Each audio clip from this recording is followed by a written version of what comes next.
é que o que está acontecendo na sua vida hoje em 2024, por mais que pareça um cenário repetido de 2023, ou ciclos que você não venceu em outros anos, ou lágrimas que parecem se repetir pelas mesmas causas, mas e se nessa noite, profeticamente pela palavra, eu te dissesse que não é uma sucessão aleatória de desgraças, não é uma sucessão aleatória de histórias repetidas, mas e se eu te dissesse que todas as coisas, por mais que nesse momento aqui agora da vida pareçam o retrato do caos, de uma vida que não deu certo, de um casamento que não está fluindo, de uma vida espiritual que ainda não rompeu, de um ministério que ainda não cresceu, mas e se eu te dissesse como profeta que tudo isto na verdade está como se fosse uma orquestra, cuja batuta da orquestra estivesse na mão do Espírito Santo, coordenando e te levando a entender que verdadeiramente todas essas coisas que você chama de ruim, todas essas coisas que você chama de desgraça, todas essas coisas que você está chamando de tragédia, e se eu te dissesse que todas elas estão cooperando para que uma palavra se cumpra na sua vida?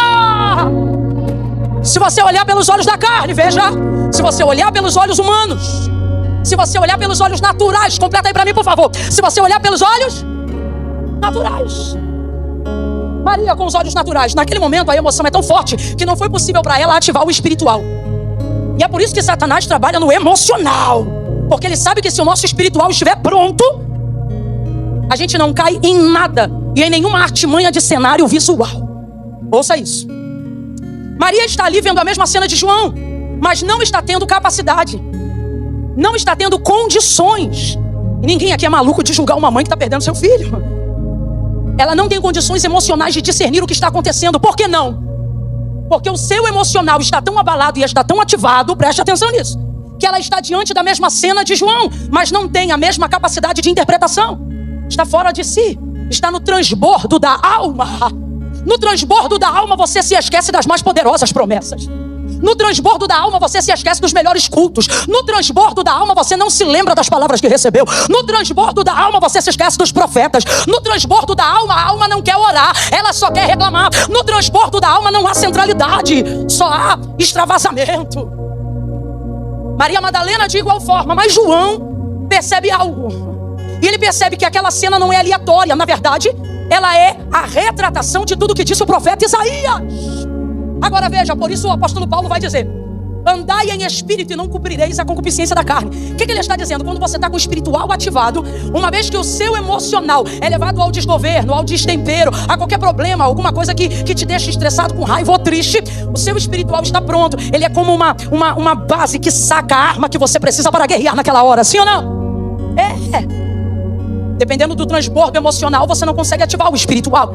Nesse caso, João está muito mais preparado, provavelmente porque um judeu precisa saber fazer a citação do que está acontecendo aqui. A partir dos seus 7 anos de idade, ele precisa já ter de cor, para que aos 12 anos ele seja capaz de reproduzir sozinho. Então existem textos inteiros do profeta Isaías na cabeça de um judeu, dos 9 aos 12 anos de idade, porque quando ele fizer 12 anos de idade, ele precisa aprender a recitar sozinho, sem o auxílio da leitura. Então veja, a repetição do texto, vem comigo que você vai entender já já. A repetição do texto, independente de vontade, a repetição do texto, independente de sentimento, a repetição do texto, por pura disciplina e devoção, dá a João a capacidade de, num cenário onde todos veem o caos, fazer a leitura do que está acontecendo na verdade. Então veja, quando o teu espírito está pronto, agora não se apronta o espírito na visão emocional, só se apronta o espírito na visão disciplinatória, porque espírito não depende de motivação da carne. João, por estar habilitado a discernir o que está acontecendo pela palavra, não vai se desesperar como nenhum dos outros que estavam no mesmo cenário. Talvez você não tenha entendido até agora, mas eu quero liberar o que vai te fazer entender. No mesmo cenário onde todos dizem caos e onde tudo parece que perdeu o controle, Deus te dará pela palavra o discernimento de tudo o que está acontecendo. Estes dias de conferência te serão para te trazer clareza, aonde todo mundo vê fatos desordenados como um quebra-cabeça. Você vai encaixar tudo o que está acontecendo. Para quê, Camila? Para que o nome de Deus seja glorificado, para que a palavra de Deus se cumpra. Então, pela palavra, primeira coisa, pela palavra João compreende que o que está acontecendo ali não são fatos avulsos. É caos, é ou não é? É treva, é ou não é? É dor, é ou não é? Saber que Deus está em algo não faz aquele algo doer menos, só faz você saber por qual razão você está sentindo dor.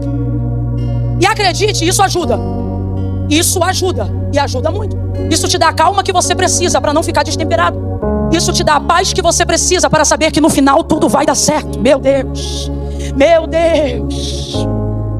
Então a primeira coisa que você tem que entender é o seguinte: o que você está vivendo agora, por pior que pareça hoje, combina com o final que Deus te entregou. Camila, como? Desse jeito, veja. Primeira coisa no texto, João diz que vê os soldados, pegando as vestes de Jesus. Numa parte da túnica lançam sortes, na outra cortam em 4 pedaços.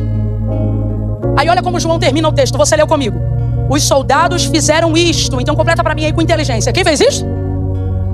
Ele disse, os soldados fizeram isto. Vou perguntar de novo, quem fez isso? Só que olha o discernimento de João. Quem pegou a túnica? Os soldados. Quem queria maldade? Os soldados. Quem estava com sangue nos olhos? Os soldados. Quem queria tortura? Os soldados. Quem queria promover a vergonha, o vitupério de Cristo? Os soldados. Ele é claro, os soldados fizeram isto. Só que ele continua no mesmo versículo. Fizeram isto para que se cumprisse a escritura, a palavra. E o que a palavra dizia? Isaías já havia profetizado. Dividiram entre si as minhas vestes e sobre a minha túnica vão lançar sortes. João compreende que o que está acontecendo diante dele, por pior que pareça naquela hora, nada mais é do que o cumprimento de uma profecia. Nada mais é do que o cumprimento da palavra. Então veja, coisas ruins também estão concordando. Está na hora de você ter maturidade espiritual e compreender que debaixo de uma palavra de Deus, coisas ruins também cooperam. Você precisa desenvolver essa maturidade, irmão. De vez ou outra, saber que alguém está fazendo algo cujo intuito de quem está fazendo é para o teu mal, mas no final mesmo assim vai cooperar para o teu bem, porque ele pode estar sendo a ferramenta, mas o alvo do cumprimento da palavra é a sua vida. Então tudo que vier ao seu encontro há de corresponder à palavra que Deus liberou sobre a tua vida. Agora, Camila, quem terá tal maturidade? Quem terá tal discernimento? Aqueles que tiverem maior consciência de qual palavra eles estão. Entende? Se você não sabe que palavra está sobre a sua vida, tudo que está acontecendo no espiritual você vai levar para o pessoal. Tudo que está acontecendo de ruim você vai chamar de tragédia. Deus está dizendo, se aproxime da palavra e você vai entender o que está acontecendo. Se aproxime da promessa e você vai colocar em ordem o que parece que está fora do lugar. Para muitos vai parecer guerra, mas para você haverá compreensão de que todas as coisas contribuem juntamente para o bem. Para o bem. Eu estou sentindo uma autoridade de Deus tão grande aqui. Deus está dizendo que nestes dias vai te fazer amadurecer em um mês o que tu não amadureceu em um ano. Tu vai te aproximar da palavra de tal maneira que o que fizerem contra você vai cooperar para o teu bem. Eu estou falando de gente que vai printar coisa no WhatsApp para dizer, olha o que estão falando de você. E outrora você ia dizer, vai lá e manda dizer que eu sou crente, mas não sou otário não. Vai lá e manda dizer que eu vou mostrar para ele com quantos paus faz uma canoa. Isso antes, mas agora no discernimento você vai dizer, manda um beijo para ele e diga que eu agradeço, porque todas as coisas contribuem.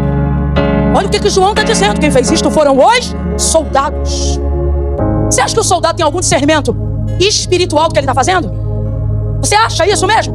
Você acha que esses soldados romanos têm alguma clareza da manifestação do texto de Isaías se cumprindo ali no Calvário? Você acha isso mesmo, meu filho? Então por que você espera que o externo coopere com o cumprimento de uma promessa que só você sabe que recebeu? Por que você está esperando auxílios e confirmações externas de gente que não tem o discernimento que você e de gente que não está debaixo da promessa que você devia estar? Ai, Camila, parece que tudo está conspirando contra mim, inclusive você, que não está trazendo à sua memória a palavra que o Senhor disse. Por quê? Porque senão você não estava desesperado, você estava entendendo. Quem tem que se aproximar do entendimento é quem recebe a promessa. Veja, quando você está debaixo de uma palavra, é só uma tríade que eu vou apresentar aqui. Quando você está debaixo de uma palavra, primeiro eles fazem. Quando você está debaixo de uma palavra, primeiro eles fazem. Eles quem? Todo o mal, abre aspas, externo, está cooperando para o seu bem. Vou falar rasgado que é para todo mundo entender. Fora da compreensão bíblica, João na carne, vem comigo, João na carne. Pegava uma pedra num ato de amor e tacava na cabeça de um soldado desse. Desgraçados, infelizes. Estão crucificando um homem inocente. Rapaz, se é um sanguíneo, ainda bem que Pedro estava escondido, porque se Pedro está no Calvário, uma hora dessa de santo, porque Jesus, no momento do Getsemane, havia acabado de dizer para eles que eles precisavam se comportar. O abençoado não puxou a espada da bainha do outro soldado, arrancou a orelha do Malco.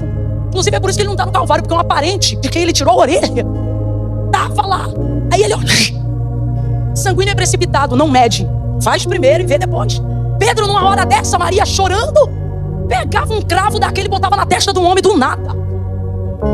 Não compreende o cenário. Na falta de compreensão do cenário é que tu bate boca no grupo da família. Na falta de compreensão do cenário é que sua carne perde a oportunidade de ver de perto o cumprimento de uma promessa. Veja. Agora, João não. João compreende naquela hora, ele tem duas opções: dar vazão ao caos, fazer daquilo um problema ainda maior, porque não há nada ruim que estando no meio você não possa piorar. Não, ele olha e ele tem o discernimento claro. A palavra de Deus está se cumprindo. Isso que eles estão fazendo, Isaías disse que eles fariam. Então, a palavra está se cumprindo. Ele vê a palavra se cumprindo. E quem vê a palavra se cumprindo, olha para o agressor. E em vez de dizer, é um agressor, olha para ele e pensa, é um funcionário. Então Deus te trouxe aqui nessa noite e Ele está dizendo, quanto de compreensão da palavra que eu te liberei você tem? Ao ponto de dizer que está sendo perseguido, ou ao ponto de dizer que até o mal está trabalhando em seu favor? A palavra de Deus te dá poder para associar-se à segunda opção. Quando disserem, olha o que estão fazendo contra você, não diga é meu inimigo. Na mente, guarde, meu funcionário. Olha para quem está do teu lado agora e diga assim para essa pessoa, não é inimigo. Não, ajuda ele a entender, diga, não é inimigo, é funcionário. Consciente ou não, está trabalhando em teu favor. E detalhe, você não está pagando nada. Olha para quem está do teu lado e diz, trabalho é de graça. Eu não estou pagando nada. É a palavra de Deus se cumprindo. É a palavra de Deus cumprindo os saldos do crédito que ela me garante. Ele compreende, eles estão fazendo. Então vou perguntar pela terceira vez, você acredita que os soldados que estão crucificando Jesus têm consciência do que eles estão fazendo para o bem do cumprimento da palavra? Claro que não, para eles o controle está na mão deles, sim ou não? Sim ou não? Está na hora de você entender que para a palavra de Deus se cumprir, o controle sai da sua mão, mas não sai da mão de Deus. Deixa rolar. Deus trouxe gente hoje aqui para dizer, deixa rolar. Deixa o soldado achar que é ele que está arrebentando a boca do balão. Deixa essa língua de trapo achar que é ela que está te difamando. Deixa essa história mentirosa achar que o desfecho vai ser como alguém queria. Deixa esse adversário achar que no final é você que fecha a nota fiscal e perde o CNPJ. Deus está dizendo, tu estás debaixo da minha palavra, então veja a minha palavra se cumprir mesmo quando você não tiver controle sobre ela. Aleluia! Primeiro eles fazem. Quando você está debaixo de uma palavra, primeiro eles fazem. Quem, Camila? Os funcionários. Quem? Eu disse os inimigos. Eu disse quem? Limpa a sua visão. Você vai receber alguns prints aí talvez essa semana. Olha o que disseram. Você vai falar o quê? Você tem que dizer, diz que eu mandei um abraço. Estão trabalhando direitinho. Deixa trabalhar. Aí o texto continua. Porque primeiro eles fazem, mas tem uma hora que eu também faço. E essa é a hora mais difícil. Se você acha que é ruim quando eles fazem, espere só chegar a sua hora de você fazer. Porque o mal que é oferecido a nós nunca depende da nossa permissão para aceitação. Preste atenção. O mal que nos é oferecido, entregue ou imposto nunca depende da nossa aceitação. Não depende. Quando você ouve uma palavra que te fere, você pode até não guardar ela, mas ela não passa por você sem fazer estrago nenhum. É muito raro. Você pode não guardar, mas quando vê, já chateou, já entristeceu. Pode não continuar, mas faz um estrago. Uma enfermidade não manda um telegrama dizendo, estou chegando, posso entrar? Não, você faz o exame, a desgraçada está lá do nada. Sem avisar, você manda a notícia. Por isso Jó atribui todo o mal que ele recebeu a Deus. Mas nós sabemos que foi provocação diabólica. Só que como Jó não se relaciona com o diabo, mas ao longo de toda a sua vida prestou culto a Deus, ele deixa Satanás sem graça no primeiro capítulo do seu livro. Tanto é que Satanás só fala no primeiro capítulo do livro de Jó. Depois ele não fala mais nada. Foi a primeira vez que nós vimos um homem conseguir descreditar o inimigo. Vou te explicar por quê. Quando Satanás apareceu para Deus a fim de tentar Jó, ele disse assim, deixa-me tocar em tudo que ele tem para que tu veja quem ele é. Pode tocar no que ele tem. Ninguém diz para Deus quem você é. Aí tocou e ele não desabonou em nada. Ele disse, deixa então eu tirar a vida dele, vida pela vida, e o que o homem tem pela sua pele, e ele dará. Ele disse, não, nele você não toca. Veja como Deus cria limites no meio disso tudo. Aí o texto diz que Jó, no auge da sua dor, com úlcera que lhe perfurava quase que chegando até os ossos. Eu estou falando de enfermidade com aparência de cadáver. Péssimo. Num ato devocional de adoração, no auge da dor, com cacos de telha no meio de um lixão, ele vai dizer, não saí do ventre da minha mãe, não voltarei para lá. Eu aceitaria o bem de Deus e não aceitaria o mal. Olha, agora vamos lá. Quem fez o que fez a Jó? Deus ou o diabo? Tá na dúvida? Ainda bem que tem um irmão ali que tá ligado. Irmãos, quem fez o que fez a Jó? Foi Deus. O vento veio de Deus? Quem derrubou sua casa foi Deus? A doença na sua pele foi Deus? Não, Deus diz que o inimigo, o diabo, foi lá e fez tudo o que fez. Então vamos lá. De fato, Deus deu.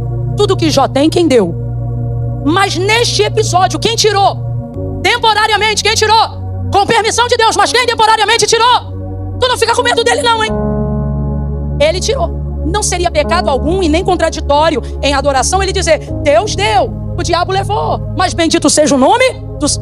Ele continuaria sendo um adorador, sim ou não? Sim ou não? Só que olha a situação. O texto diz que nesse momento há um cerco de Deus ao redor de Jó para que Satanás não lhe tirasse a vida. O Senhor cercou os limites até onde o adversário poderia atingir Jó. Então o texto fala de uma cerca. Ao derredor da cerca está quem? Aquele que brama como um leão buscando a quem possa tragar. Está ele ao redor da cerca no ato devocional de adoração de Jó. E ele parece que está esperando a glória do crédito de quem roubou, de quem feriu, de quem matou. Então olha que episódio interessantíssimo na Bíblia. O texto diz que Jó está lá e eu imagino então o inimigo ao redor do cerco, dizendo, vai, pode adorar ele, vai dar glória a ele, mas dá o crédito que é meu, porque ele te deu, mas eu tomei, ele te deu, mas eu feri, ele te deu, mas eu matei. Mas enquanto Jó está adorando, Jó vai dizer, Deus me deu, e parece que eu vejo o diabo, sou eu que estou teatralizando para você entender o mundo espiritual, parece que eu vejo o diabo dizendo, mas eu tomei, aí Jó abre a boca e diz, Deus tomou. Sabe o que Jó está dizendo? Eu não te reconheço. Meu Deus! Poucas pessoas conseguem ter tanta intimidade com Deus ao ponto de ver que aquilo que de mal lhes acontecem também devem dar glória a Deus. São raras. A maioria imediatamente aponta o mal para o diabo, porque de fato ele tem seu crédito e porque a gente tem o ledo engano de achar que Deus só está sob controle daquilo que é bom. Sim ou não? Parece que todo mundo dá para ouvido quando pela boca de Isaías ele diz, eu faço a luz e crio as trevas. Ei, sabe o que Deus está dizendo? Eu não estou só sobre o controle do que você vê. Eu não estou só sobre o controle do que você domina. Eu não estou só sobre o controle do que você espera. Sobre o que você não espera, eu também tenho o controle. Sobre o que você não projetou, o controle também é meu. Sobre o que você acha que é ruim, que está acontecendo na sua vida, meu também é o governo. Do Senhor é a terra, a sua plenitude, o mundo e aqueles que nele habitam. Levanta a sua mão. Há uma carga profética poderosa aqui. Deus está dizendo, coloca de uma vez por todas na sua cabeça. Se eu sou o teu Senhor, o mal que lhe sobrevier, não dê crédito ao diabo, faça como Jó, porque aquele que é de Deus o maligno não toca, aquele que é de Deus o maligno não toca. Está na hora de você entender isso. Amadurece para discernir a palavra. Olha isso, gente. Olha isso, gente. Deus está dizendo, você fala comigo, você se reporta a mim. Quer responsabilizar alguém? Entre em juízo comigo. Para de dar crédito ao diabo, porque ele se fortalece nisso. Ele vê o seu reconhecimento. Quer fazer na sua história o que Jó fez na história dele? Só dê a ele o primeiro capítulo. Por quê? Porque depois da sua adoração ele não tem mais o que dizer. Depois da sua adoração ele não tem mais espaço na sua história. Meu Deus. Agora Jesus vai ter que fazer alguma coisa. Porque quando eu estou debaixo de uma palavra, primeiro eles fazem e depois eu faço. E essa parte é difícil. É fazer o que Jó fez. É entender que o que eu tenho de Deus sobre mim também depende de... Não porque Deus precisa de mim. Quem ainda me ouve diz amém. Mas porque Deus decidiu não fazer sem mim. Não porque precisa de mim, mas porque o seu prazer é fazer comigo. Você quer ver? Quem lembra da morte de Lázaro? Morreu? Marta avisou quando ainda estava enfermo. Jesus não foi. Depois de 4 dias ele chega em Betânia. Marta o responsabiliza. Se o Senhor estivesse aqui, quem lembra? Ninguém lembra. Nunca leu essa passagem. Vou fingir que isso não aconteceu.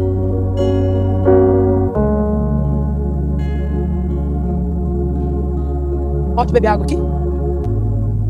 Por que você está me secando então? Vai dando glória, rumine a palavra. Se Deus está falando com você, reaja. Se até agora alguma coisa ele disse, reaja. Jesus veio 4 dias depois em Betânia. Lázaro morto há 4 dias. Marta disse, se tu estivesse aqui, meu irmão não tinha morrido. Só que antes de Jesus chegar lá, quando ele estava a caminho, ele disse assim aos seus discípulos: Lázaro, nosso amigo, dorme, mas eu vou despertá-lo. Aí os discípulos diziam assim: se ele dorme, deixa que ele vai acordar sozinho. Porque da última vez que eles foram lá, eles quase apanharam. Então deixa lá, não quero voltar lá não. Aí Jesus diz assim: Lázaro, nosso irmão, é morto, mas eu vou ressuscitar. Então vamos lá. Jesus já havia dito que ressuscitaria Lázaro muito antes de chegar em Betânia, sim ou não? A decisão de Jesus dependia da fé de alguém? Jesus depende de alguém para fazer o que ele decide. Vontade soberana. Ele disse: Lázaro está morto, mas eu vou. Agora veja.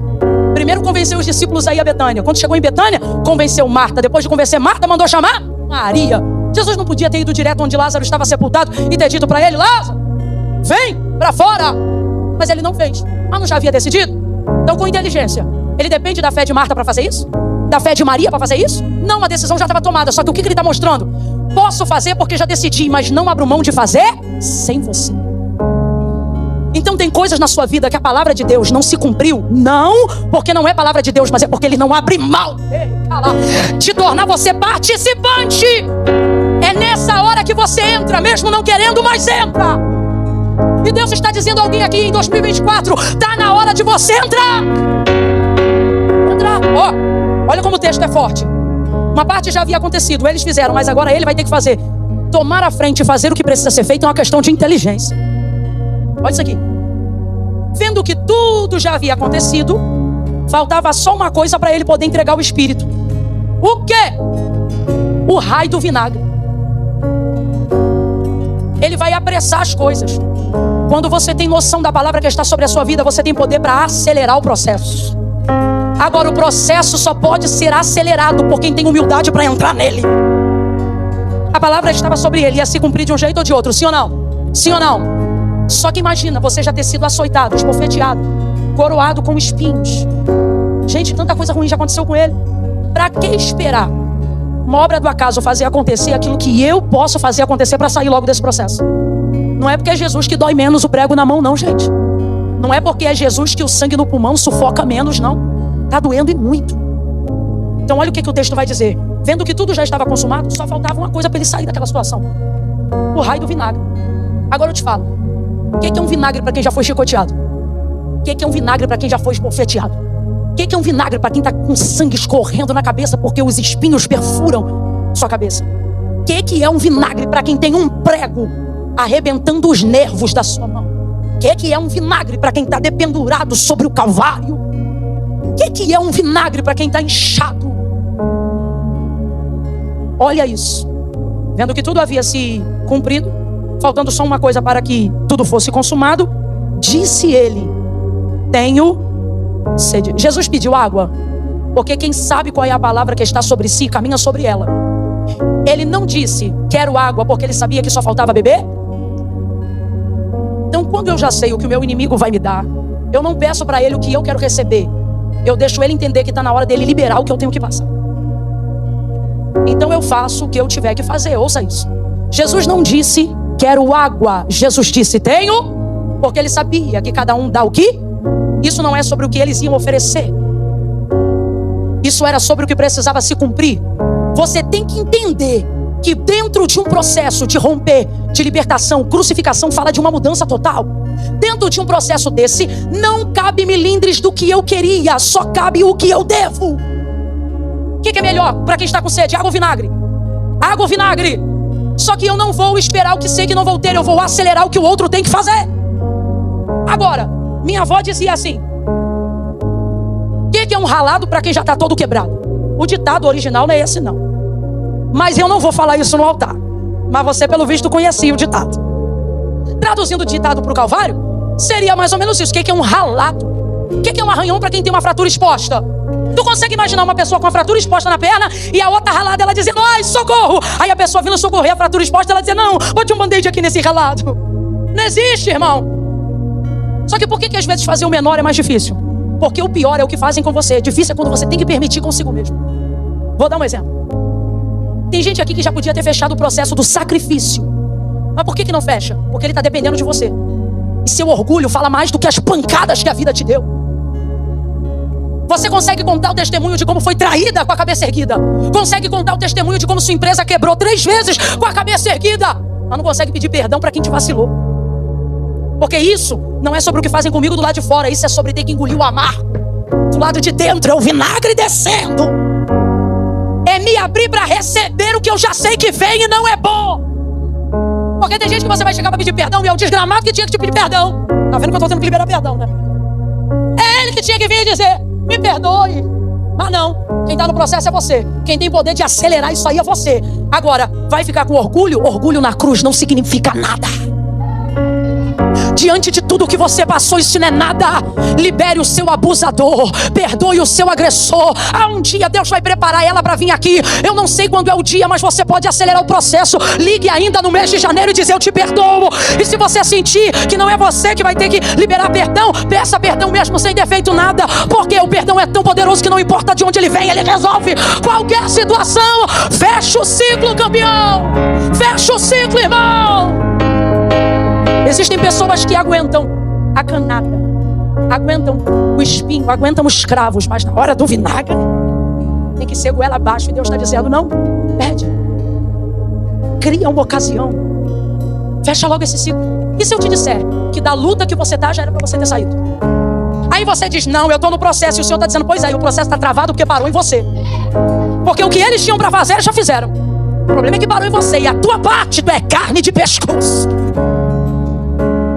Tu diz, eu aguento traição, eu aguento falência, eu já fui traído, Camila, o sócio já me roubou, Camila, eu já passei isso, já passei pobreza, já passei abuso, já passei segundo, até com certa, ok, mas não aguenta um vinagre, né? Não aguenta 15 minutos de uma conversa, né? Não aguenta dizer eu errei porque a vaidade da tua santidade é tão grande que você prefere ficar na cruz esticando o processo que Deus já te deu poder para encerrar. Não, mas eu não vou encerrar. Então sofre. Sofre. Vamos ver até quando você aguenta. Porque para quem espera honrar, humilhação não é opção, é obrigatoriedade. Não aguentam nada. Camila, mas é capaz. Só pode acontecer duas coisas. Se você disser assim, ô fulano, que às vezes você abre o caminho do perdão para outro se quebrantar e pedir perdão. Ó, quero te dizer, fulano, que desde aquela situação eu percebi que você mudou comigo.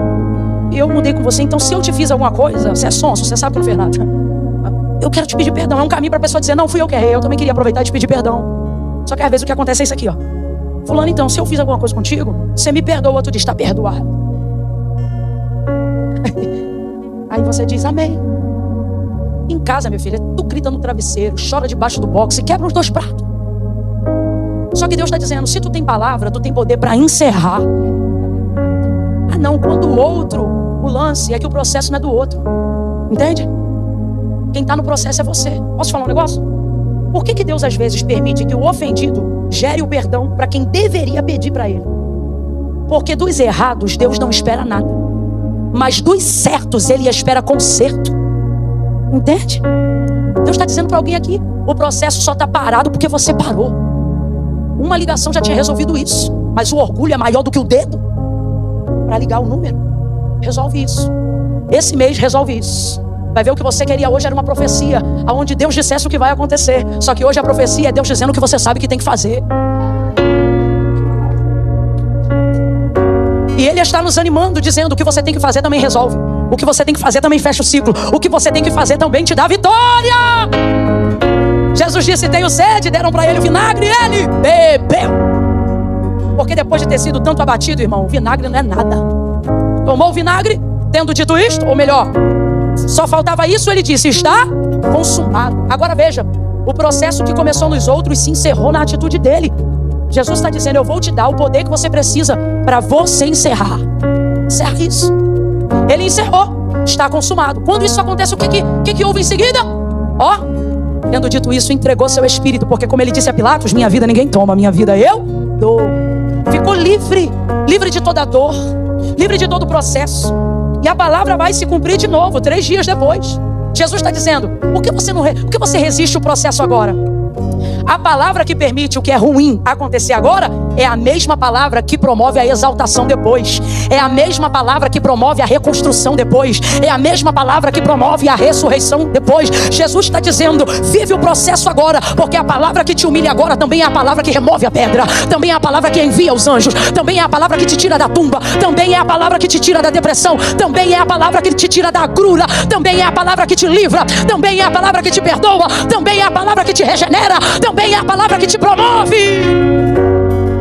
Toda ela se cumprirá. Levante a tua mão direita para o céu, seja a boca de Deus nesta noite e diga, vai se cumprir tudo.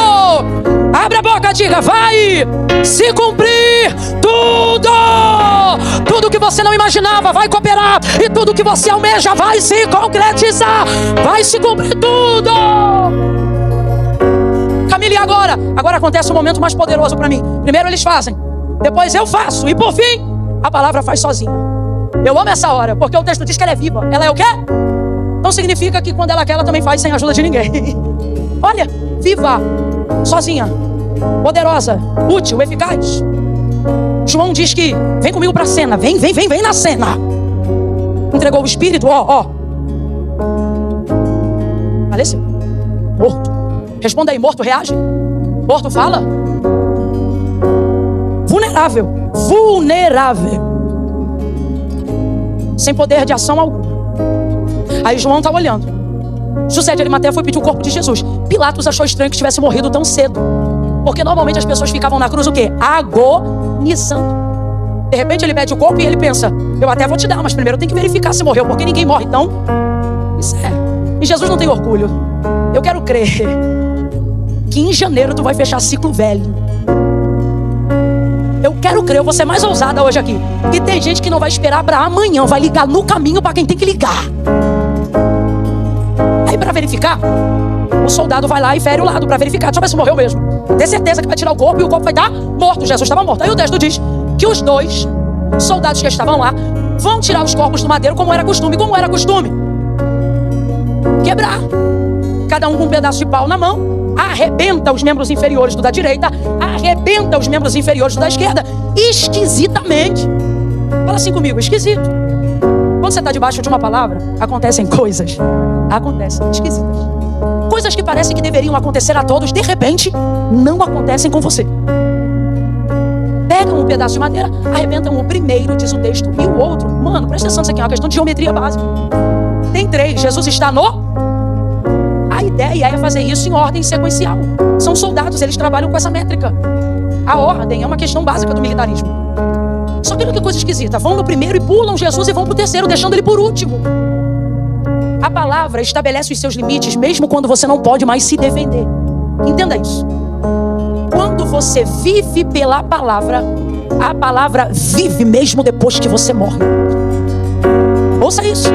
Arrebentam o primeiro e o terceiro. Talvez você está aqui hoje se sentindo ameaçado pelo governo, pela sociedade, pelo mundo, dizendo, arrebentaram o da direita, arrebentaram o da esquerda. Politicamente falando, você já não sabe a que grupo pertence. Economicamente falando, também não. E você começa a se medir pelo que acontece ao seu redor. Esta palavra é para a igreja. Você fica pensando, fico deste lado, fico deste lado. Não escolha lados, escolha a palavra.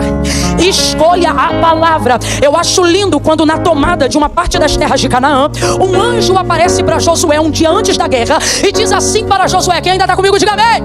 O anjo diz assim para Josué ao vê-lo. Josué está se consagrando, vê o anjo aparece no arraial, na divisa. Aí o texto diz que Josué olha para o anjo e já preocupado, porque está repartindo terra, está no meio de inimigos, mete a mão na bainha da espada dele e olha para o cara que é anjo e diz assim para ele, tu és dos nossos ou contra nós? Ou seja, do inimigo ou do nosso campo? Eu acho lindo porque o anjo responde assim, nem dos seus, nem dos deles, eu sou do exército do alto. Olha o que ele está dizendo, Josué, eu não me misturo com essas questões, eu não sou de um lado nem do outro, eu sou de cima, eu sou acima do que você entende como lado certo para estar. Camila, qual é o lado certo para a igreja estar na última hora? O lado da palavra, o lado da Bíblia, o lado do que Deus disse ao nosso respeito. Mas às vezes a gente fica nas comparações, arrebentaram esse, o próximo somos nós, arrebentaram aquele, o próximo somos nós estamos cercados. Só que Jesus é o verbo, Jesus é a palavra. Quem tem a palavra tem defesa mesmo quando não pode se defender. tem resposta mesmo quando não pode responder. Sabe o que eu vejo no Calvário? A palavra defendendo o corpo do Filho de Deus, a palavra protegendo o corpo do Filho de Deus. O homem então, o soldado então, vai chegar com um pedaço de madeira, e o texto diz que chegando-se porém a Jesus, vendo já morto, não diz que não quiseram, porque o pau estava na mão, diz que não puderam. Aí João, que não é bobo nem nada, está olhando e está pensando: a túnica foi palavra se cumprindo, a veste foi palavra se cumprindo, o vinagre foi palavra se cumprindo, e a proteção é a palavra também. João não vai dizer é coincidência, ele lembra do texto na hora, e ele diz assim: e isto aconteceu porque sobre ele havia uma palavra que dizia: nenhum dos seus ossos poderá ser quebrado. Oh meu Deus, Deus está dizendo a alguém: cumpre a minha palavra, que a minha palavra guarda você. Cumpre a minha palavra, que a minha palavra protege você. Ela vai te defender quando você não puder se defender. Vou perguntar de novo: morto fala? Morto reage? Morto bate? Se defende? Jesus não podia fazer nada, mas porque fez enquanto podia, quando não pôde mais, a palavra fez sozinho. Não foi João, não foi Pilatos, nem mesmo José de Arimateia. João disse: não puderam. E o texto fala se alguém segurou a mão deles? Não, ele diz: não puderam porque sobre ele havia uma palavra que dizia: nenhum dos seus ossos poderá ser quebrado. Debaixo da palavra você aguenta o processo. Debaixo da palavra você discerne o caos. E aonde todo mundo diz é inimigo, você diz é funcionário e está cooperando para o meu bem. Debaixo da palavra você tem o poder de acelerar os seus processos. Deus está dizendo: se sabes o que eu te prometi, também tens poder para encerrar ciclos. Acelere o seu processo e faça o que está em seu poder fazer. Mas saiba, quando não puder fazer mais nada, se tiver vivido para cumprir a minha palavra viverá sobre ti até depois da sua morte.